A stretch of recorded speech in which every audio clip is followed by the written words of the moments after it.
Okay, well, welcome to our class today. We've had a slight change of plans. Our scheduled speaker, Talia Bear, was ill and could not come today. But we are fortunate enough to have a guest speaker, Jessica Thrasher, who's my colleague. She's a senior program manager at the Colorado Water Center. And I will do a little bit more introduction before she gets into her presentation.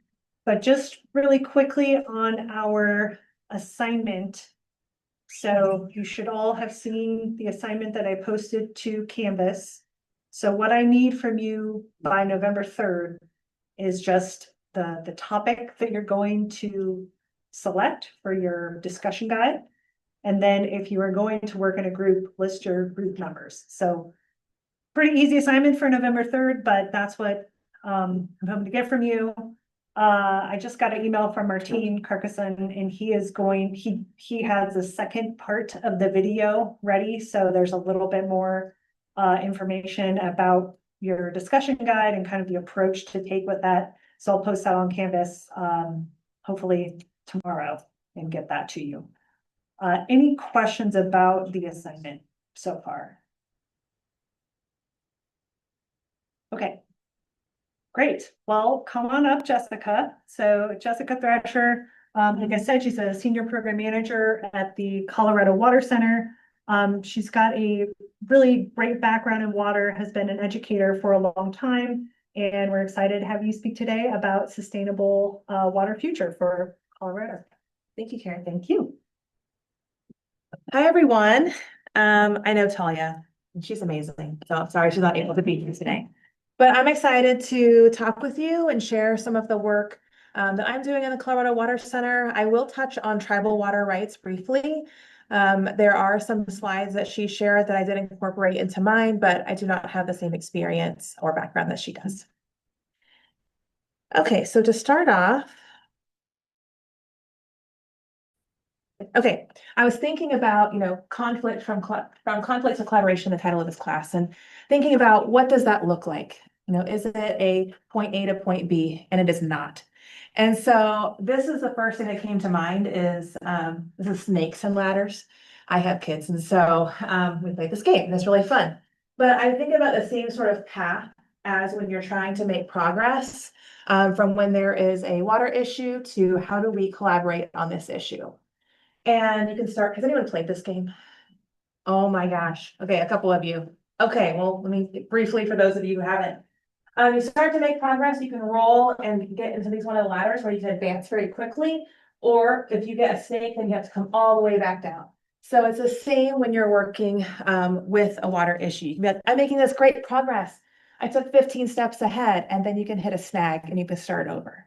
So it's not a point A to point B process. It is a lot more windy than that. It's also a fun game. Do you want to try it out? Okay, so today we're going to talk about some definitions of equity, climate justice, environmental justice, and then go into a brief overview of tribal water, then talk about the work that I specifically do around mobile home park water quality, and then I'll end with some tools and resources. So throughout the way, I do have some question breaks, but if you have a question, you can interrupt me at any point as well. Also, during my presentation, I will have some blue lettering, and those are links that when you receive the slides, you can learn more information about those later. So this is a graphic describing equality versus equity. There's another graphic that has been used that's a fence, if anyone has seen that. This is an updated graphic. And so it's important to know those two different terms because sometimes they're used interchangeably when in fact they mean very different things. So equality is that everybody gets the same thing. So in this example, the person has on the top has a rough terrain, and also they are small for the bike. The bike is too big for them. The person, they need more of a mountain bike. The person in the middle, it's the correct size, it's the correct terrain, it's perfect. And the person on the lowest level here cannot ride the bike because they need adaptive recreation opportunities. So that bike doesn't work for them at all. So that's equality. Equity is when everyone gets what they need to be able to thrive. And so get a mountain bike, and the first one is a smaller bike. the second person stays the same, and the third one has the adaptive recreation opportunity. So that will inform what we're talking about here next. So again, kind of definitions. There's a lot of definitions that are used sometimes interchangeably. So I wanted to go over them briefly. So environmental justice, and I'm just going to kind of read these very brief definitions, is the broadest framework. It's focusing on ensuring that no community bears disproportionate environmental harm and that all people have equal access to healthy, safe, sustainable environment. So that's kind of the overarching concept. Next, we have climate justice, and this addresses unequal causes and impacts of climate change specifically, emphasizing the shared global responsibility and ensuring that solutions equitably distribute benefits, burdens, and decision-making power across communities. Water justice is then focusing in on water governance and decision-making, and emphasizing that all people should have equitable access, voice, and power in managing water resources, ensuring fair distribution, cultural recognition, which is an important facet of water justice, and sustainable stewardship. And then finally, water equity is a complement to water justice by focusing on outcomes within the water system, ensuring that all communities have access to safe, affordable water and wastewater services, share in their social and economic benefits, and remain resilient to floods, droughts, and other climate risks. So thank you for letting me read through those. You will be receiving these definitions as well, but they do impact kind of what I'll be talking about later on. So now that we know those broader definitions, how do we address water challenges? Because there's a lot of them. We have increasing population, we have drought, we have those are connected to fires and how those are impacting air and water quality. Fire and floods are also very intertwined.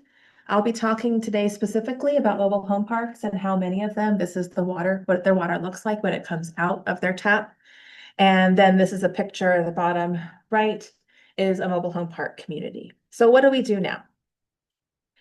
This is one of the slides from Talia. And so in kind of introducing the tribal context, there are 574 federally recognized tribes in the US, and 40% of all tribes are in 11 Western states, which I did not know. And each are unique and diverse. And so that brings us to the Colorado River. And I'm sure y'all already talked about the Colorado River pretty substantially. I know your last session, you're talking about the Colorado River Compact. I'm really glad I'm not the one discussing that. You had the expert talking about that, because as we heard last week, it's very complicated. But, you know, Colorado River is really, really vital to this area, with 40 million people depending on the Colorado River, 30 federally recognized tribes. So of the over 500 that we just talked about before, the 574, 7 US states and 2 states in Mexico.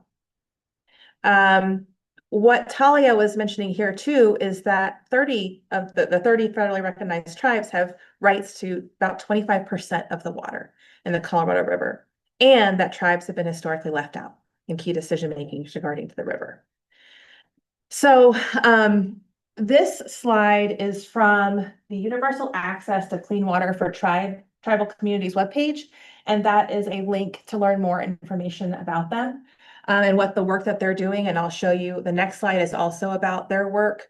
But the historical inequities, not only are they not part of the decision-making on the Colorado River historically, also 48% of tribal homes do not have access to reliable water sources, clean water, or basic sanitation. So the universal access for to clean water for tribal communities, this is a QR code to their website as well. This initiative is to achieve that universal access to clean, safe drinking water for all Native communities in the United States. And so that brings us directly back to that water equity definition that we talked about.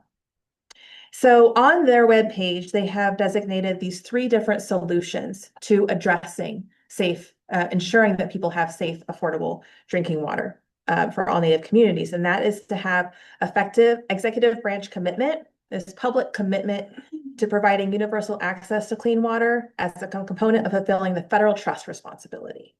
And these blue links do go to specific, they have guides or more information about each of these facets. So there are PDFs that are linked in there.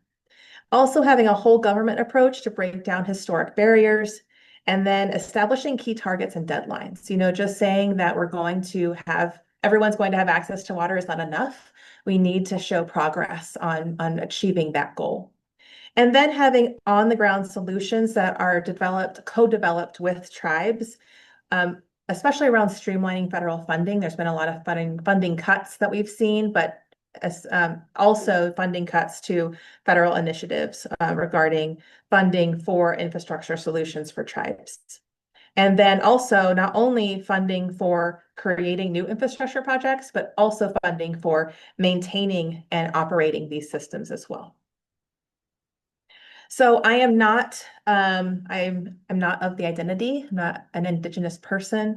And so I thought it'd be better to hear from someone who is, if my video would work. It should visit.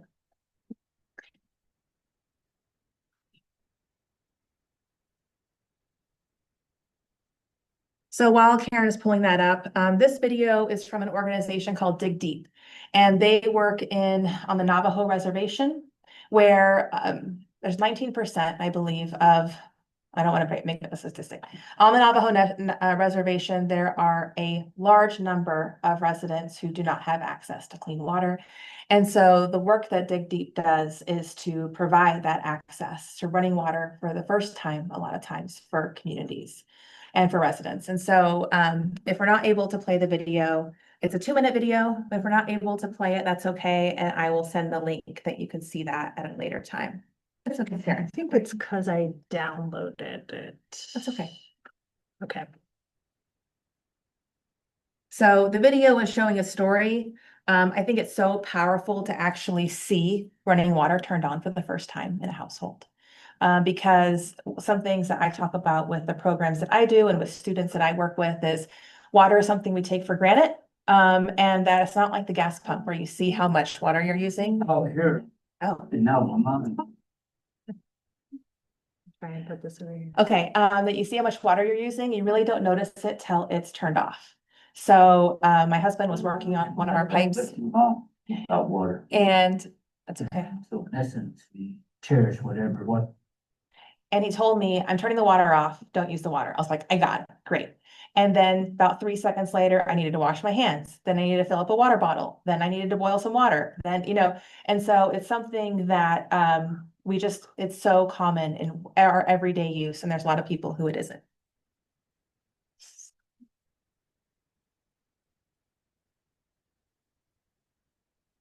So this also includes some fundraising for Dig Deep, like for the project, but really wanted to get this overall perspective. Out here in now Vermont, people have lived too long without water, And so in essence, we cherish whatever water that we can get, and without it, we're pretty much doomed. Okay, pause. To understand how we got here, let me take you back. Almost 2 million Americans still don't have clean running water. 4 years ago, Dig Deep set out to change that. People said, that's impossible, especially on the Navajo Nation. But you don't have to tackle impossible all at once. We started with 1 water truck and 1 driver. That's Darlene. We bought new trucks, built new wells, and then we brought running water to the Bensons.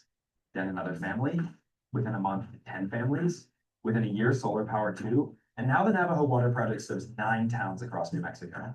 Just this week, 12 people turned on the tap for the first time ever. Dig Deep has grown. We're plumbers and school bus drivers, moms and dads, aunties and uncles, and Dig Deep is you too. This year, thousands of Americans will donate $5, $25, $50, and together we'll invest over $1 million to bring Americans clean running water. Now, communities in Utah and Arizona are asking for our help too, which brings us back to right now. My name's Hank Stevens, and I'm the Navajo chapter president. When I talk about Navajo Mountain, we're so remote and isolated that infrastructures and some of the funds depletes before it gets to us. I'm not a politician by any means. The only thing I do is I kind of listen to people and try to hear them out. People thought we'd never have running water here, but Dig Deep is doing that in other parts of the reservation. So it is possible. I've only got 2.5 years left in my position, and hopefully it will see the light at the end of that tunnel. and prepare the water system for, not just for us, but the next generation. Number Mountain may be remote, but we're not doing this on our own anymore. We're doing this with you.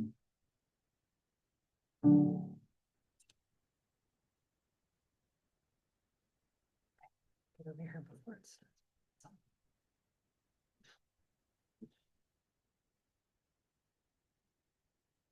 This is like Thank you for navigating this. unnecessarily complicated. Okay, still screen sharing. Great. Should be good. Thank you. Move this. So I hope that video provided a little bit of perspective on what people experience on a daily basis, and also what organizations are doing to help address the issue as well. So this is more information. If you want to know more about what Dig Deep does, there's a link to their website. They also are working at Appalachia and on the Colonias in California. So that brings us to the pillars of water equity.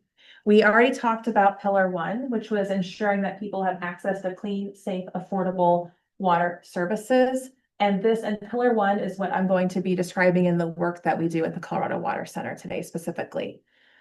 This pillar includes affordability and access, water quality, and service equity. And then pillar 2 is maximizing the community and economic benefits of water infrastructure investment. So when we need to go and lay new pipe, for example, into a community, replace old infrastructure, who are the ones being hired to replace that pipe? Are they from the local community, or are they from somewhere out of state or potentially even out of the country? So when we are doing replacements of infrastructure, we need to make sure that we're investing back into the community, and we can do that through workforce development to make sure that we're providing those pathways for people to stay within their community and to improve their community. And then pillar 3 is fostering community resilience in the face of a changing climate. As I'm sure you've heard about throughout the class and the issues that we talked about earlier with drought, with fires, with floods, we need to have communities that are resilient and are able to face and withstand these changes. So the Colorado Water Center, the focus area that I'll be talking about today is water quality and access. And that's the program that I run, where we have equitable access to water resources, and that also means equitable access to information. So it's education, and if there's time, I'll talk about our translation and also interpretation that we do to make sure that community members are able to engage in the conversation around water. And then specifically, I'll be talking about the mobile home park water quality that we do.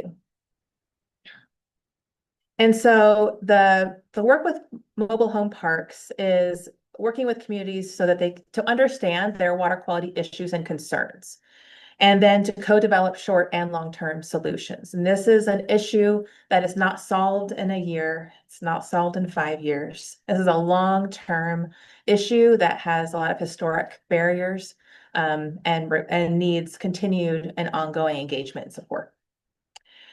So in 2023, I believe, the Mobile Home Park Water Quality Act was started. And this is a law that creates a water testing program to protect clean water in Colorado's mobile home parks. This is a QR code to read all about the act if you are interested. So the main tenets of this act are a testing program. And so the testing program started July 1, 2024, and 25% of parks need to be tested by July 1, 2025, with 100% of the parks needing to be tested by July 1, 2028. I do bilingual classes, so this one is bilingual for you. So if the test has a water quality issue, there is required notification of the park owner and multiple other parties. And then the park owner is required to notify the residents and then if there's continued and ongoing issues, they have to do a remediation plan without charging residents, which was really key part of this law, is that infrastructure costs a lot of money. And so if there are infrastructure issues addressed or found, that the park owners need to make those changes without increasing rent. So here are the mobile home parks by county. I just gave a couple of examples of county, including Larimer County, and I work specifically in Larimer County, but have started working with others who are outside of Larimer County on these issues to collaborate, because The issues are not unique to Larimer County, and all across Colorado, mobile home park communities and residents are facing the same sort of issues. So when I give these talks, a lot of people are surprised by the total number of parks there are in Colorado. There are over 700, there's 761 parks. And then the number of units, there's a total number of units of over just under 58,000. That's not people, that's units. So a unit is a house. So there can be maybe 8 people living in a unit. And so this number is a lot higher, showing the number of people who are living in mobile home parks. And in Larimer County, we have 45 parks and just over 5,100 units. So I added in these QR codes because there has been more media around this issue lately. With the latest report being from the Associated Press in July 2025. And this is really showcasing that mobile home parks, people just don't have the access that we do, that is just taken for granted, I think. That you wake up and that your water will be on, that you wake up and your water will be clean. For a lot of these residents, people have to purchase water in addition to paying for water. So these links you can view at a later time, but just showcasing that this is an ongoing and not isolated issue with mobile home parks. So where do we come in? How did we get started on this?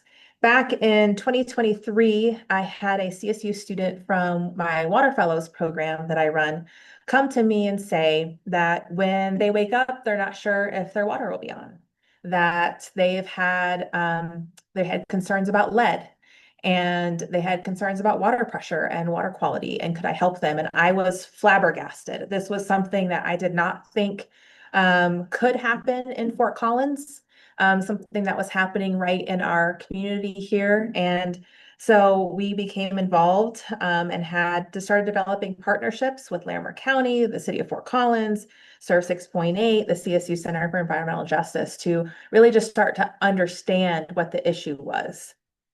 And in May 2024, this student led a Brita lead water filter distribution in their community to address the lead concerns, which was a successful project and was kind of the first step in addressing kind of those immediate needs. Because when lead is boiled, when water has lead in it is boiled, the lead concentration increases. And a lot of times water is boiled for formula for babies. And if babies have high lead or ingest high lead, that has a lot of impacts on brain development and welfare. So this is a huge concern. So those filters were distributed, but there was also issues, even though we did distribute over 400 pitchers to that community, it's 1 to every single person. We almost didn't get to that day because the mobile home park owner almost refused to let us come in because of the perceptions that they were doing something wrong with their water quality. And so there are a lot of challenges with the work and with the issues with it being on private property. The way that a lot of the time, the question that I get is like, how can this be? Like, how can this be true?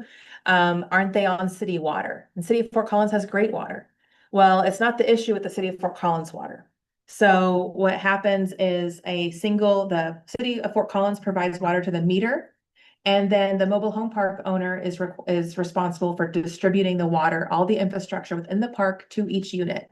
So the mobile home parks are treated like one house.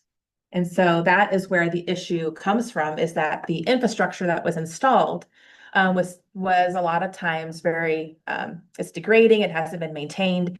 And so that is where the contaminants enter.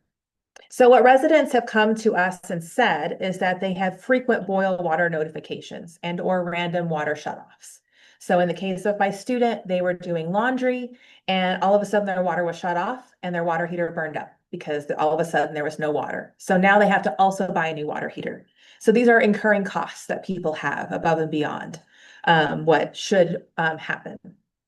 Additionally, like the picture that I showed earlier, there's brown water. Residents have told me about a bleach smell. And so this was, we think this is probably being overly chlorinated. And what's also unique about mobile home parks is that house to house, the water quality can be different. It's not only different between parks, it's also within the park, based on how old the infrastructure was going to each section of the park. And so the bleach smell, they told me that they're told their water is fine. So they made like a soup with the water that smelled like bleach, and then they couldn't drink it because it smelled so strongly of bleach. They also have soil and sediment in their water, so much so that it clogs their toilet. They also have hospital visits due to biological contaminants in the water. I've had residents tell me that their entire families were sick in addition to their pets, and that didn't resolve until they started using bottled water. And then they have to pay twice for the water, like I mentioned. So what are we doing? So this is, like I said, this is not a quick fix. There are a lot of factors involved in why the situation is the way it is with mobile home parks, but we need to have, like, what is the immediate need? And the immediate need is people can't drink their water and don't have trust in their water.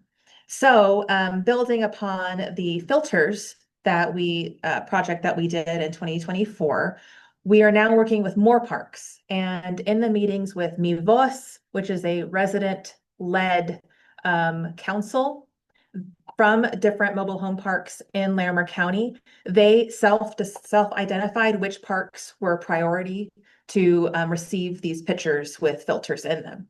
The filters that we're using take out biological and non-biological contaminants, because if we're going to distribute pitchers with filters and tell people their water is clean, it better be. And so since there's different water quality issues between parks, and even, like I said, next door, we needed to have a pitcher that would, and a filter that could really cover a wide range of contaminants, including like E. coli. So I found a distributor actually in Boulder, Colorado called Epic Water Filters that actually has this type of filter, which is difficult to find, by the way, a filter that does all of that. So in partnership with Mi Voz Resident Council, we identified 3 communities that were the top need. And we have been fundraising, and we did a Clean Water for Our Neighbors fundraiser back in April and raised enough funds to start on the first park, which was a huge success and something that the residents they're so excited and grateful to have filters, which is something that they shouldn't have to have. But we are making steps to make sure that they're able to drink their water. And even though it is from a pitcher at a time, this is just the first step in achieving that water quality that they deserve. I will pause there for questions, if anyone has questions on what I've covered so far. And will you let me know if there's online questions?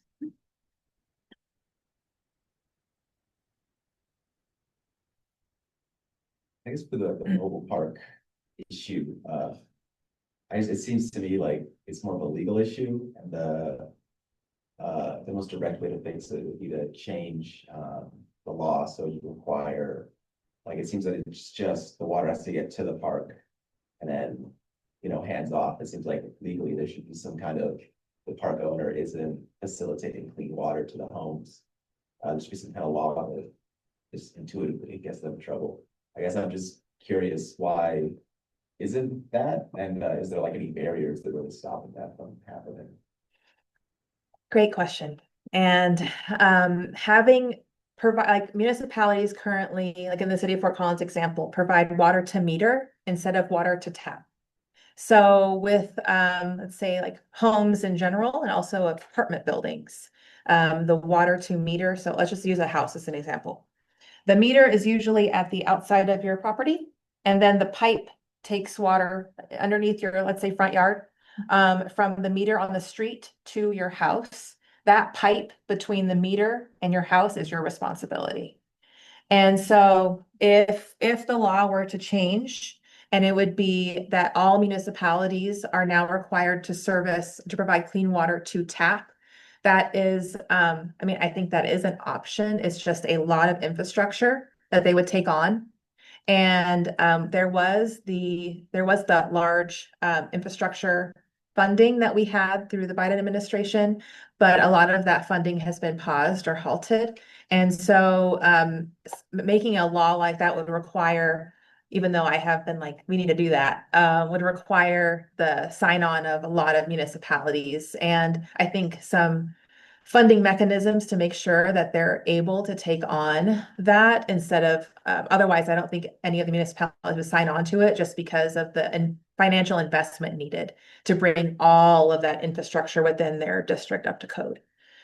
I think the legal mechanisms that you're talking about as well, it's like, well, why is mobile home parks like affordable housing being run as a business? I think that's also another big question because the money received, not in all cases, of course, but the money received from rent doesn't always go into infrastructure. And so, how could laws be put and safeguards be put into place for these communities to make sure that they have the right to clean water? And there are other laws, and I have a slide in here that it's pretty far down, so I don't want to click all the way. But the California Human Right to Safe Water was passed in 2012, and that right is provided a fund called the Safer Fund, which was also for infrastructure for disproportionately impacted communities. And so that could be a mechanism that Colorado could implement as well. So along the lines of the laws. But there's a lot of ways to come at the issue. But right now, they're just that singular pathway hasn't been, I'm not sure if found is the right word, or hasn't been started. Oops. Any other questions on the mobile home parks or any of the other that I've shared so far? Okay. So next, in making sure that we're effectively engaging with community, a key component of how do we move from conflict to collaboration is effective community engagement. And a lot of times, organizations, we will just have this one-way exchange of information. It's not really an exchange. We just say, here's the information in a presentation, the end. Or here is a handout. And that isn't engaging with the community. That's just providing information. And so all of those things are needed. Like we need to be able to provide information, but we also need, like fact sheets, presentations, videos. But we also need to be able to hear from the community. So, a lot of times the experts have gone in and said, this is your issue, X community, and here's how you fix it. And we really need to move away from that because the communities are their own experts. They have the lived experience and they know what needs to happen in their community, but maybe they need to know what the options are. Maybe they need to know what's possible. And so co-creating those solutions is really where we want to be. Having research informed by community needs, and then being able to come back with what we found out from the research and what the possibilities are and what the funding mechanisms are to get there.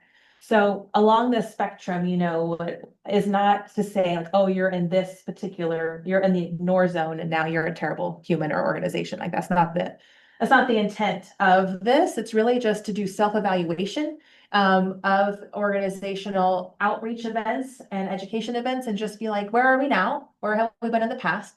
And how can we move towards that empowerment so that we can continue to collaborate effectively with our communities? So there's Environmental Justice Task Force that met for a year and then had recommendations on how to best engage. So this is a link to the Environmental Justice Task Force recommendations. I'm specifically mentioning section 5, which is the best practice for community engagement. And number 1 is listen and be authentic. People can tell, I'm sure all of you can tell when people are being authentic to you and actually listening to understand versus listening to respond.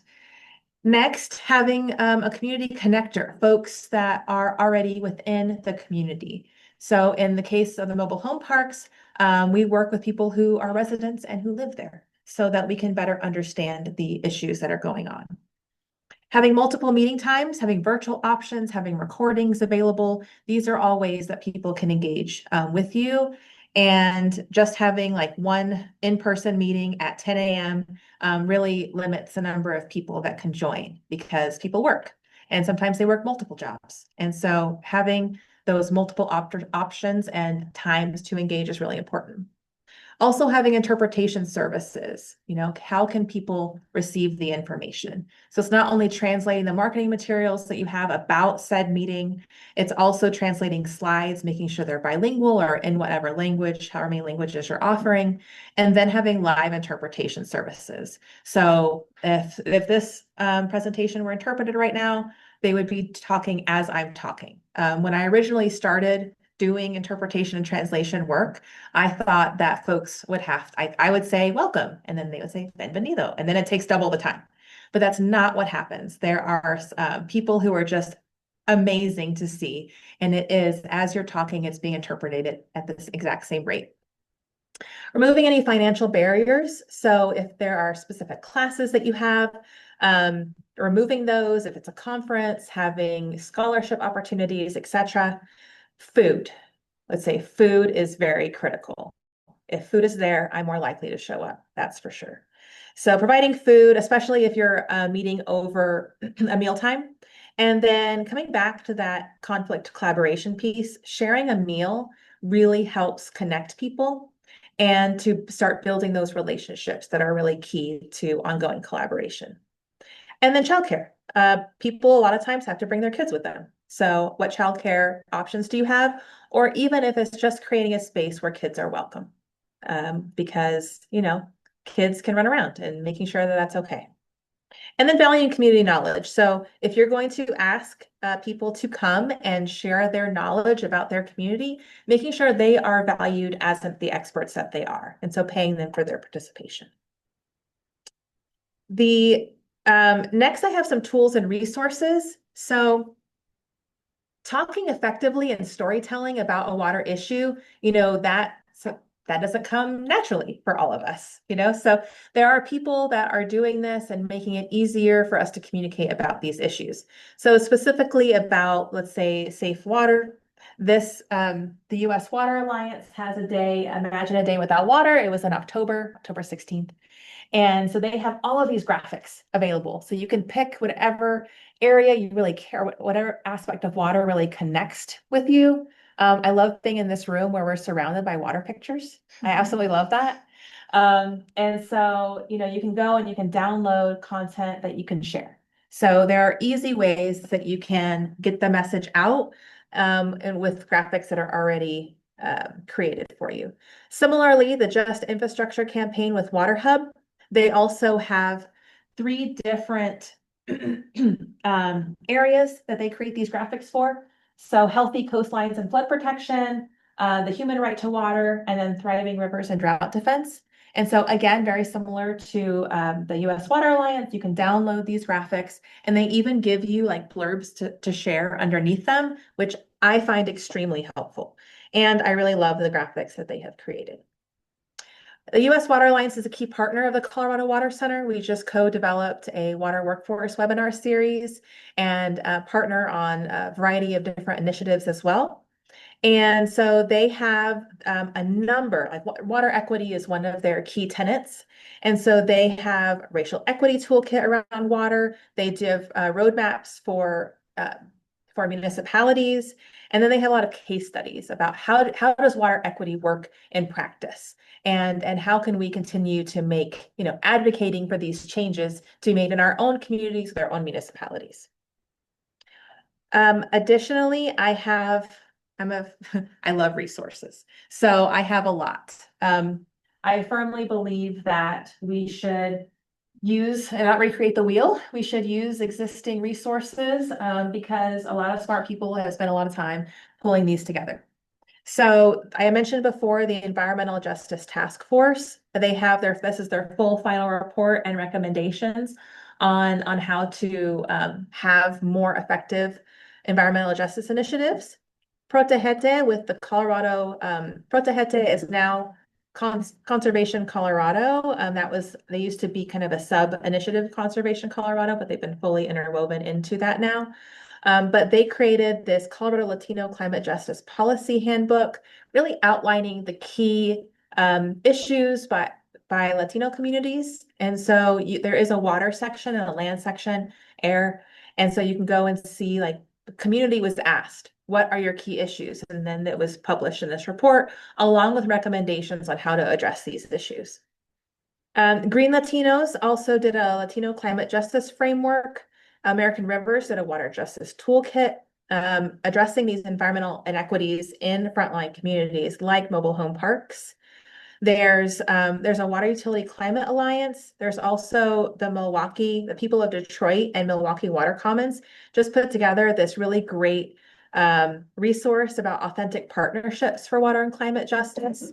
And so, as collaboration and partnerships are key to this work, I think having those basic tenets outlined is really helpful if you're looking to embark on what a new partnership, or a lot of times rebuilding past partnerships, and how to go about that. Additionally, there's a Water Equity and Climate Resilience Caucus by PolicyLink, and they have a huge number of resources. They're working on affordability campaigns because, for example, in mobile home parks, folks showed me 2 separate months that they have, and these units are on small lots. The lots, they don't own the land, they only own the unit. And so there isn't like 3 acres of grass. Just for an example of what I'll tell you about their bill. So 1 month they had $20 for water. The next month it was $200. And so they showed me the bill. And so like, how can this possibly have happened? So sometimes what will happen is that there will be a leak, and then that is just that amount is assigned to maybe a section of the park or divided amongst the entire park, but folks don't understand why their bill is that substantially much, and a lot of times can't absorb that cost. And so affordability and restrictions on how much a bill can go up month to month are really needed.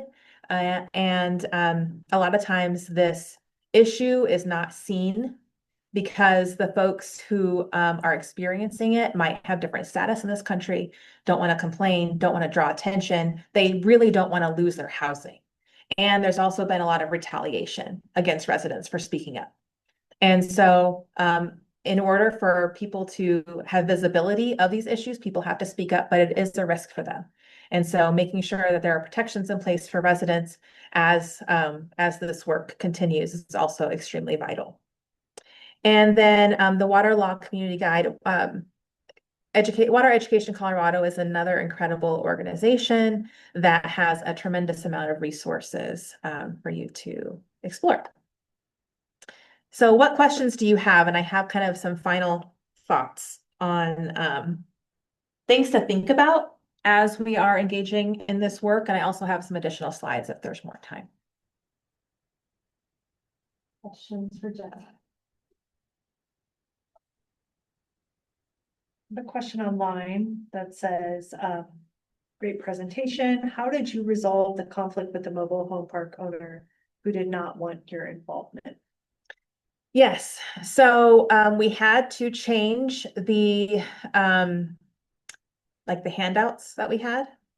So instead of it saying like to address a water quality concern around lead, it had to be reframed to say to What were the handouts for? they were just to say like, why are you receiving a filter? And it was like, this is part of the initiative that we're doing, and that to build. So instead of saying this was directly because of a lead result in the park or because of a lead concern for lead, it was to help address water quality concerns in the park, or instead of saying there was a specific issue. So the language had to be reframed so that it wasn't pointing specifically at something the mobile home park owners did or did not do, and had to be more general. That if you're concerned about your water, you should use a filter if you want. Yes. Yeah, I guess maybe going off your question too, I am just curious about like the legality of, thinking I am a renter, and if I got sick from my water and there was lead in it, my assumption is that my landlord would be required to fix that infrastructure. One, is that true? And two, if that would be true for me, how is that not also true for folks in a mobile home? If like the person who owns it is technically like a landlord to all of the people there, why are they not legally held responsible to make sure that water that's coming clean to the meter isn't coming clean to people's homes? Yes. That's exactly, and as I've been now working with mobile home park communities for about 2.5 years, and I keep trying to understand that question. So, it's from my understanding, I'm not a lawyer, but from my understanding, rental protections are really like solid in Colorado. And so I would check the law, but it is also my understanding that if lead was found, that they would have to replace that for you. So I would, I think part of it is being informed about what our rights are. And for residents, they're like, well, I guess this is just what everyone experiences. Might also be part of the case. And being like, no, that's not what everybody experiences, and you have a right to clean water. The other issue was that where to submit complaints about it, where does that go? And it goes to the mobile home park oversight MPOP. It's MPOP, mobile home oversight protection. Acronyms, but they are a separate agency from who does water quality. And so these different state agencies need to be talking about, how to collaborate on their work, because they are both working. There's a lot of complaints about water quality. And so how can they, and the Mobile Home Park Water Quality Act is looking to make those connections between state agencies and to co-develop what those solutions look like. And so the Mobile Home Park Water Quality Act was definitely a step in the right direction towards first letting people know that this is a huge issue, because when I talk to folks, most people like me are just like, what? Like, I don't understand how that can happen. And then, so once we get through the education piece, it's like, now what are we going to do about it? From a city level, from a county level, from a state level. Yeah, I would check and let me know about your specific regulations. And then it's also how often is water tested? And so the requirements for water testing vary greatly. And in the mobile home parks, it varies whether it's a public water system or a private water system, and the residents don't know which one they are. And I had to look up what all of them are. And so, and now because of the testing program, there are because like the owner is distributing water, so they're a water distributor, And so previously they weren't classified, they were a private water system, but now through this whole process, the Colorado Department of Public Health and the Environment has identified over 100 systems that should have been public water systems and regulated in a different way. So when they are regulated as public water systems, they have to do more frequent testing, they have to follow reporting. And so there were all of these systems that just weren't. And so that's another piece, is like, we don't know what we don't know. And so we need to be able to fill in these gaps and make sure people are receiving their regulation. And I think another part of that too is like, what is the actual process by which you will take that, right? Like, eventually it would probably be a lawsuit, right? And so, like, do mobile home park residents feel like they have the ability to go through the steps, whatever, like, it's confusing enough to understand how to get your water tested to prove that you're getting sick from your water. And then to understand the results, and then to take the next step of like, okay, I'm gonna hire a lawyer. Yeah. Or develop some sort of lawsuit against, so. It is, It takes time, it takes Yeah. money. oh yeah, And so a lot of people are just like, well, it's not worth it. I'll just buy my water. Or I'll just drink my water. One of those. So I do have, I just want to share briefly, since we have a few extra minutes, this goes till 5, is that right? Yeah, about our equitable access program. So most of the work in Colorado, most of the education in Colorado still remains to be in English only for water.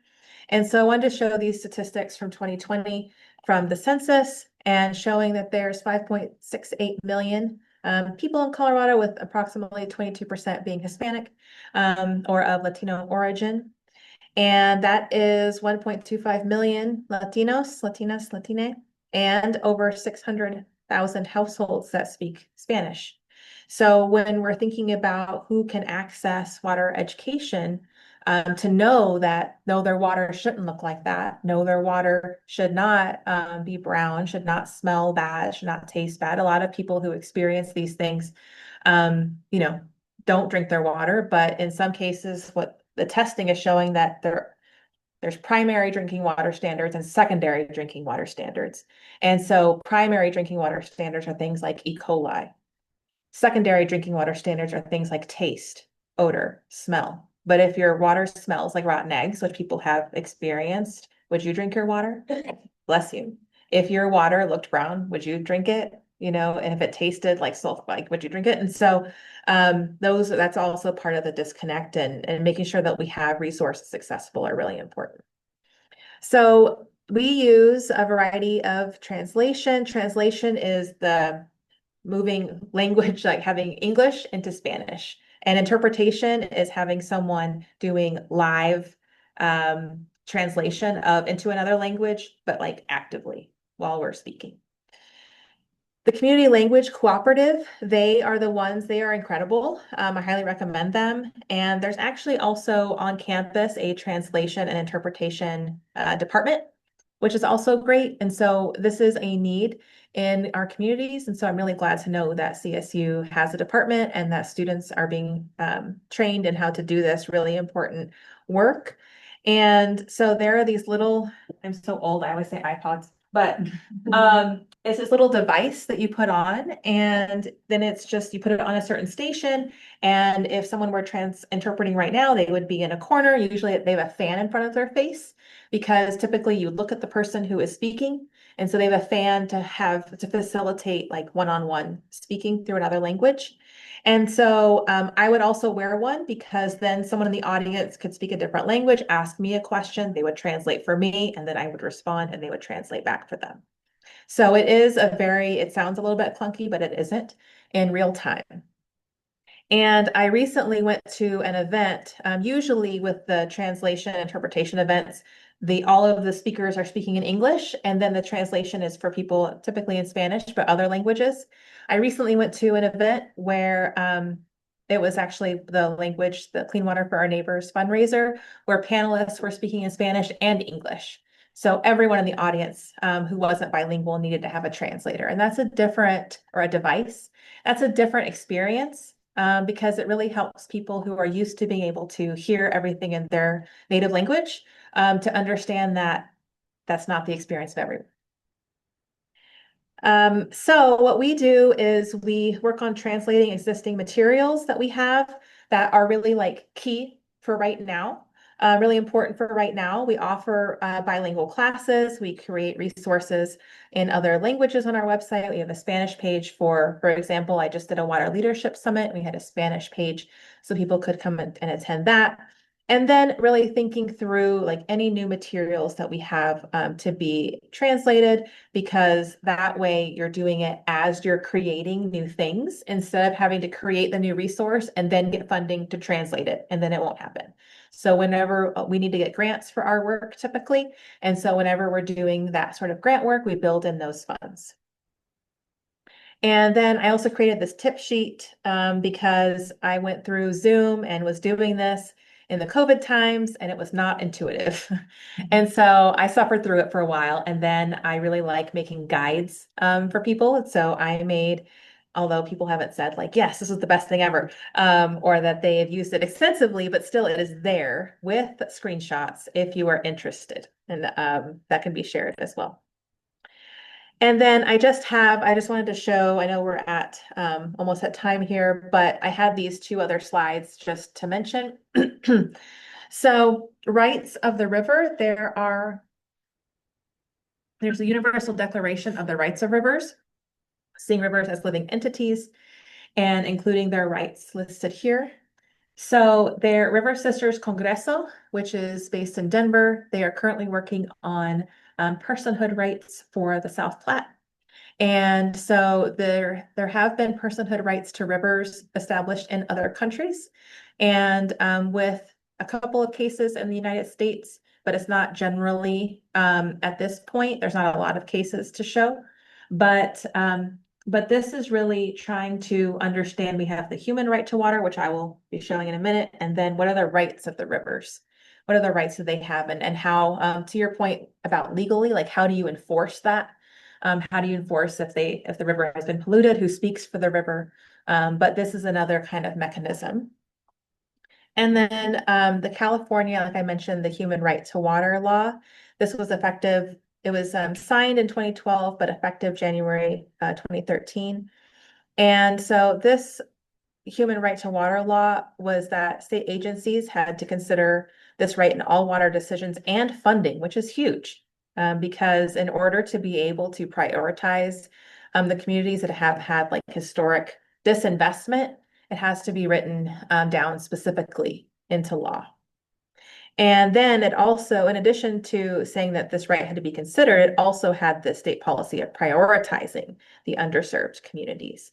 And then they created this fund, the Safer Fund, which I mentioned earlier.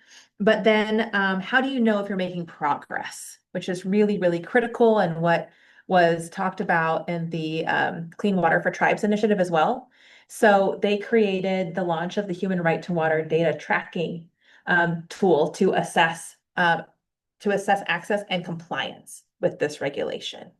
So we're following, what California is doing. It's really helpful to learn from how the bill was implemented and the steps all along the way, and then see, in my conversations with other states and other communities, people are looking at this to see how they can take pieces of this law and see how it could benefit their states. So I'll stop there. But as one more time, if there's any other questions.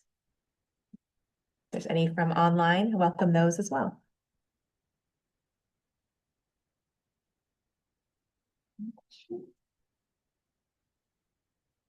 Nobody online. Okay, well, thank you all so much for your time. I'm happy to stay for a few minutes and answer other questions, or you can always reach out to me through the Colorado Water Center. Thank you.